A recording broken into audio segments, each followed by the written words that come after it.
இருக்கும். உங்களுக்கு என்ன தேவையோ அது செய்யும். அதான் அது கர்த்தரின் ஆசீர்வாதமே ஐஸ்வரியத்தை தந்தது ஆபிரகாமுக்கு. சாராளுக்கு பிள்ளையை அது தந்தது. ஈசாக்குக்கு போற இடம்லாம் தண்ணி இல்லை, எல்லாம் ஊரை விட்டு ஓடிட்டாங்க, நாட்டை விட்டு ஓடிட்டாங்க. இவன் வெட்டின கிணத்துலெல்லாம் இந்த ஆசீர்வாதம் தண்ணீரை ஊற பண்ணினது, தண்ணி உண்டானது. கிணத்துலெல்லாம் தண்ணி, இவன் வெட்டின கிணத்துலெல்லாம் தண்ணி நூறத்தனையாக அவன் அறுத்தான் என்று சொல்லப்பட்டிருக்கிறது. இருக்கீங்களா? ஹலோ. அப்போ ஆபிரகாமுக்கு பொருளாதாரம், சாராளுக்கு பிள்ளை, ஈசாக்குக்கு தண்ணி, யாக்கோபுக்கு ஆடு மாடுகளின் பெருக்கம். எப்படி பண்ணுது பாருங்க. ஆசீர்வாதம் பல வேலையை பண்ணுது, ஒரு ஒரு ஆளுக்கு அதுக்கு ஏற்ற மாதிரி பண்ணுது. அவனுக்கு என்ன தேவையோ அதை உருவாக்குகிறது. யாக்கோபுக்கு அவனை வெறுங்கையோடு அனுப்பணும்னு பார்க்குறான் மாமனார்.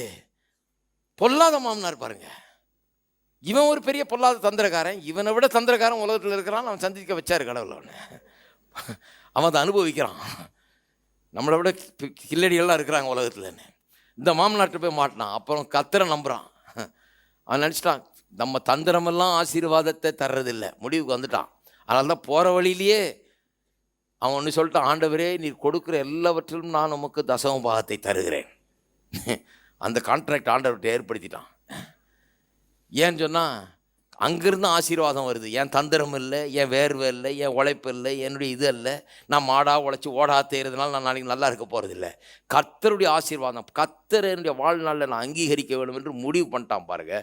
முடிவு பண்ணிட்டு போய் 20 வருஷம் வேலை செஞ்சுட்டு நான் போயிட்டு வரேங்க, ஆளை விடுங்க அப்படின்னா அவர் வெறுங்கையோடு அனுப்ப பார்க்குறாரு. அப்போ கர்த்தருடைய ஆசீர்வாதம் அவனுக்கு ஐஸ்வர்யத்தை தருது பாருங்க. இந்த கதையெல்லாம் வாஸ்து பார்த்தீங்கன்னா ஆச்சரியமாக இருக்கும். ஆடு மாடுகளின் பெருக்கம் ஓவர் நைட்டு கட கட கட கட கட கடன்னு பெருகுது பாருங்க.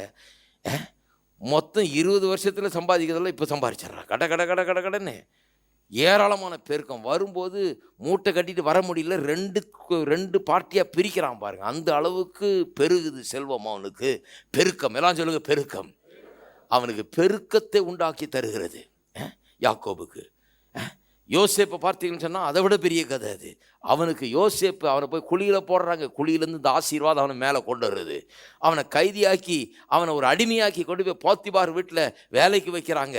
ஒரு சாதாரண வேலைக்காரனாக தான் போகிறான், அவன் அடிமையாக போகிறான். அங்கே அவனுக்கு உயர்வை ஆசீர்வாதம் உண்டாகிறது. அங்கேருந்து பொய்யா குற்றம் சாட்டி அவனை எப்படியாவது கொண்டு போய் ஜெயிலில் போடணும், ஜெயிலில் தூக்கி தள்ளுறாங்க. அந்த ஜெயிலில் அவனுக்கு ஒரு மேன்மையை இந்த ஆசீர்வாதம் உண்டாகிறது. அவனுடைய கை அங்கே ஓங்குகிறது. அந்த ஜெயிலேருந்து வெளியே வர்றான். ஜெயிலேருந்து வெளியே வந்து இவன் இதோட ஒளிஞ்சான்னு பார்த்தா பிரைம் மினிஸ்டர் ஆயிடுறான். நாட்டுக்கே பிரதமராக அவன் மாறுறான். ஆசீர்வாதம் அவனை தூக்குகிறது. போகிற இடமெல்லாம் அவனுக்கு அது உதவி செய்கிறது.